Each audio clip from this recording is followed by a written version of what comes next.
So mga tol, naganap na po ang laban ni Jake Paul versus Anthony Joshua sa heavyweight division na ginanap sa Florida, USA. Ang inaasahan nga po na tatalunin ni Anthony Joshua si Jake Paul. Ganyan nga po ang nangyayari. Tinalo po kasi ni Anthony Joshua si Jake Paul. Bayan knockout sa round 6. Tinutuo nga po ni Joshua ang sinabi niya na tatapusin daw niya ang karir ni Jake Paul sa boxing. Hindi kinaya ni Jake Paul ang lakas ng isang natural heavyweight at former world champion. 4 na beses pong bumagsak si Jake Paul mga tol. 2 sa round 5 at 2 din sa round 6. Sa huling bagsak niya mga tol, hindi na nakabangon itong si Jake Paul at itinigil na po ng referee yung laban. Dahil dyan mga tol, umabante na po ang record ni Joshua sa 29 wins and 4 losses. Habang yan na po ang pangalawang talo ni Jake Paul, bumagsak na ang record sa 12 wins and 2 losses. Samantala, sa undercard naman, nadepensahan po ni Charneka Johnson ang kanyang undisputed belt sa bantam matapos niyang talunin itong si Amanda Gale via unanimous decision. Dahil sa panalo ni Charneka Johnson, umabante na po ang record niya sa 19 wins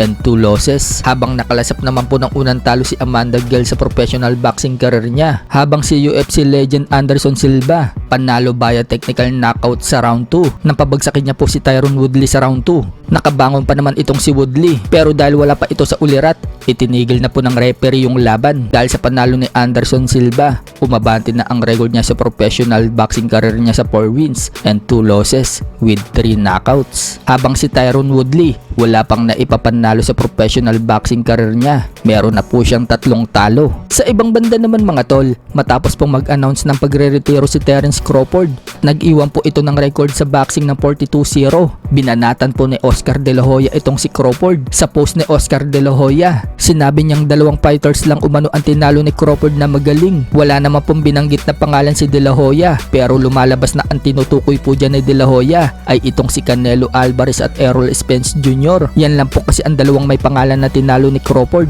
So para kay De La Hoya mga tol, hindi siya bilib sa legacy na nagawa ni Crawford. Habang ang promoter naman na si Eddie Hearn, sinabing takot daw itong si Crawford na makalaban ng bata niyang si Jaron Ennis. Kaya nagretiro na lang daw itong si Crawford. Sa iba pang balita mga tol, matapos pong makasungkit ang Pilipinas ng gold medal sa boxing at bukod tanging si Yumar Marshall lang po ang nakauwi ng gold medal matapos niyang talunin ang taga-Indonesia via split decision. Magandang balita rin po para sa mga basketball fans dahil nagwagi din po ang Gilas Pilipinas at nasungkit din po nila ang gold medal. Parehas pong nasungkit ng men's basketball at women's basketball ang gold medal.